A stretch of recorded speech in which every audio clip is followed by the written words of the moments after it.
Sabay-sabay natin alamin ang mga kaganapan na nangyayari sa ating bansa.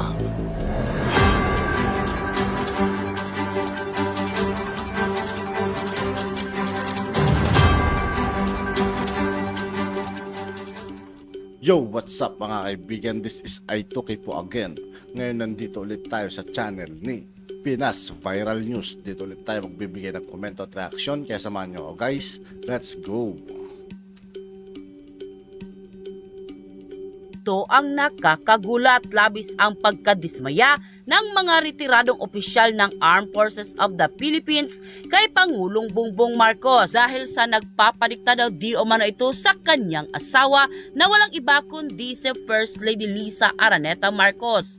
Tinawag pa itong walang hiya dahil sa pinabayaan nito ang ligasiya ng kanyang yumaong ama na walang iba kundi si dating Pangulong Ferdinand Edwin Marcos Sr. Nang dahil sa pakikialam ni First Lady Liza Araneta Marcos ay tila isinantabi ni Pangulong Bongbong Marcos na makabagon ang kanilang apelyido at sinayang ang tiwala ng taong bayan na muling pamunuan ang bansa ng isa pang Marcos. Pero bago ang lahat mga kababayan, kung bago ka pa lamang sa channel namin ay huwag mong kalimutang mag-subscribe at pakiclick na din ang notification bell para mas maging updated ka pa lalo sa lahat pa ng mga bagong videos na i-upload namin. At yun na nga mga kababayan, matatandaan na kaliwat kanan ang kontrobersiya ang ikinahaharap ngayon ng kasulukuyang administrasyon simula nang maupo si Pangulong Bongbong Marcos dahil na din di umano si Liza Marcos ang nagdidesisyon at namamalakad sa ating mahal na bayan dahil sa bangag si Pangulong Bongbong Marcos sa bawal na gamot. Matapos nga lumabas ang balitang ito ay umani agad ng samut-saring komento mula sa marami sa ating mga kababayan na kung sana ay marami nga sa kanila ngayon ang hindi napigilan ng kanilang sarili na maglabas ng kani-kanilang hinaing at komento sa mundo ng social media. And the netizen posted, kaya nagmahal ang bilihin dahil kurap ang namamahala. Una yung pinsan, pangalawa yung asawa. Ibang politikong nasuhulan ng pera, kaya people power na. Palitan na. Pag hindi kikilos ang taong bayan, talagang malugmok tayo sa kahirapan. Wala nang pakialam sa bansa. Grabe ang pangungurakot ngayon. Hindi na naayon sa pamumuhay ng tao. Sobrang hirap na. AFP, PNP at sa lahat ng mga sangay ng military maghanda na upang tulungan ang taong bayan para alisin ang mga mapagsamantalang politiko at kurakot sa mga ahensya ng pamahalaan. Tama ka sir, buong pamilya namin mahal ang Marcos. Noong eleksyon binoto namin siya. Kaso binudol niya kami dahil sa asawa niyang ahas. Gising na kaming mamamayan sa mga nangyayari sa ating bansa. Nadapa-dapa at naghihikahos sa buhay, kawawa ang ating bansa. Na napag-iwanan ng bansang Asia kaya mag-resign ka na. Paubos na ang kaban ng bayan dahil sa korupsyon. Mabuhay ka din Colonel Metran, go EDSA Trina para hindi maubos ang pondo ng taong bayan. At kawawa ang kabataan natin na malulun sa pulburon. Resign BBM para matapos ang gulo. End quote. Hindi nga ako nangako eh. Saka ko sabihin ko sino nangako doon. Kaya nga nagamit tayo eh. Kaya nga ngayon nanggagalayin din ako sa galit. Kasi malapit na matapos yung PC ko. Ha? Maganda ang intention ng Vanguard of Democracy. Tandaan niyo yan. Saka ko sasabihin yan. Ang pinaka-main objective. Pag nasa 70% na ako. Doon sa mga objective ko. Ano? Kasi pag nasabi ko na yun, hindi na makontrol na yun eh. Kasi 70% na eh. Doon sa objective ko eh. So mahirap na ipapagsak yun. Ano? Pero sa tamang panahon, sasabihin natin yan. Actually, Vanguard of Democracy may katapat na yung binanggit ko kanina na nag-meeting kami ni General Kita, ni Joseph Kita. In regards to, ang grupo kasi nila, Defenders of Justice. Ang Vanguard of Democracy dati, Defenders of Democracy. At magkaparas kami. Kung hindi pinalitan ng Security Exchange Commission, ang original pangalan namin, Defenders of Democracy. So paras kami. Yung grupo ni former Secretary Mihilika is DOJ. Defenders of Justice. DOJ. Ganun pa rin eh. Okay pangalan na kasi nakakulit sa DOJ. Kami naman, DOD. DOD, Defenders of Democracy. Muntik na. Pero halos parehas ang objective namin. Ang kanila nakapublish. Lahat ng objective nila mission, nakapublish. Pero yung sa akin, yung isang objective ko, hindi ko pinapublish. Kasi delikado yun. Yung isang objective ko, delikado. Pero sa bayan, para sa bayan yun ha. Para gumanda ang bayan. Yun ang purpose nun. Pero dahil nga, ayaw nila ng ganun, babarahin ako sa, umarangkada pa lang ako. Pero para sa bayan yun. Sa mamamayang Pilipino. Eh, alam naman natin ang Pilipino eh. Pag alam nila sa gabal sa kanilang mga intereses, bibirahin ka na maaga pa. Ha? Eh, hindi ko man sinasabi kung ano. We are anti-corruption and anti-communism. So, to explain that, kung saan nakakaintindi, madali na lang maintindihan eh, without my explanation. Diba? Pero, mahal na Pangulo, Ferdinand Bongbong Marcos Jr., maawa ka na sa iyong tatay.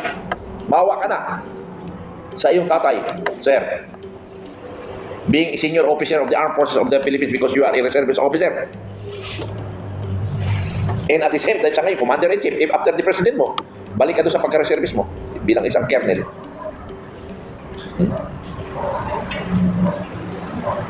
Maawa ka sa tatay mo. Nalugmok na ngayon, apelidong Marcos. Pilit ng Pilipino, ng iyong supporter, na ibangon ang pangalan ng Marcos.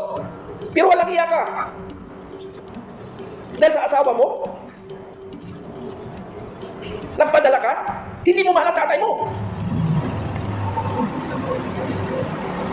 Hindi, kaya mo sinasabi yan, dahil mahal ko ang Marcos. Ngayon, ginagago ang Marcos. Ginagamit ka. Wala kang bayan. Mahal na Pangulo. Ang mahalin mo, ang bayan mo, ang kababayan mong Pilipino, at lalong-lalo na ang apelyido ng ama mo. Kaya kami mga sinasabing loyalist, nagagalit kami dahil hindi mo tinupad ang pangako mo sa iyong ama. Wala kang utang na loob kay Duterte. Ipangulong Duterte. Nakipaglaban siya, binatikos siya ng binatikos. Ang dami mong matikos sa kanya. Pero pinanindigan niya ilibing sa libingin ng bayani. Ang tagal niya na gustong ilibing sa libingin ng bayani. Hindi na libing. Pero sa panahon ni Pangulong Duterte, nagawa niya. Dahil mayroon siyang respeto at mayroon siyang respeto na rin. Mayroon siyang tiwala sa iyong ama. At naniniwala siya na magaling siya. Magaling na presidente yung ama mo. Ngayon, anong ginawa mo? Lalo mong pinasama. Di ba? Pinasama mo ang ama mo. Una, wala kang utang na loob sa ama mo. Pangalawa, wala kang utang kay Pangulong Duterte. Sa nanay mo. Kaya nga, natatanda ko sinabi ni Senador Amy Marcos, kapatid ko pa ba yun? Kapatid ko pa ba siya? Ha? Kaya nagtanong tuloy kung tamang ipag-recall ko, kapatid ko pa ba ito? Siya pa ba yung kapatid ko? Huwag mabuo yung pagdududa ng tao. Alam niyo ibig sabihin ko? Hinayaan mong lalong malugmok sa kaputikan ang apelidong Marcos sa gagawin mo. Unless, by June 30, ibangon mo ang Marcos. Kung hindi, pagtutulungan ka namin. Ang amin lang ang tulong mo sa bayan. Tulungan mo ang bayan natin. At ibalik mo ang magandang imahe ng iyong ama. Pero lalo mo ngayon binamabagsak. Mahal na Pangulong Bongbong Marcos, sana mauntog ka at magising ka sa katotohanan. I'm sorry for the word. Pero kinakailangan sabihin niya. Dahil isa kong hardcore loyalist, Marcos. Pero ang ginawa mo, nagpagamit ka. Nagpapagamit ka. Kaya nga, dati ayaw ko tanggapin yung budol eh. Pero ngayon, para tatanggapin ko na nabulol tayo. Pati nga yung secretary, General Secretary ng MNLF. Nabudol tayo. Secretary General ng MNLF. Isang warrior rin na grupo. Nagsalita na nabudol. Diyos ko. Ano naman nangyari sa bansa natin? Ang daming matiko sa iyo, hindi ka man na sumasagot. O baliwala na kami sa iyo. Ganun yun. Dahil sa power ka, kapangyarihan ka na. Tingnan natin yung kapangyarihan mo. Pag ang taong bayan nagalit sa iyo, aywan ko lang. Mas malala ka pa sa tatay mo mangyayari. Pag nagalit ang taong bayan sa iyo. Binabaliwala mo yung taong bayan dahil nakapwisto ka sa trono na yan na ginagamit ka lang naman. Ang tagal mo sa politika, gobernador, senador, nag-congressman ka pa yata. Wala ka rin palang ginawa. Tama yung sinasabi ni si Pangulong Duterte ng salita nun. Wala ka rin ginawa kung hindi putpurin mo yung upuan mo. Siyempre, ang gumagawa ng batas yung mga researcher mo. Pero yung nag-iisip sa'yo, dapat manggagaling. At yun na nga mga kababayan, ano na ang masasabi mo? Kung meron kayong hinaing at komento tungkol sa video na ito, komento na yan sa baba. At yun nga po mga kaibigan, dito po nagtatapos ang ating reaction video.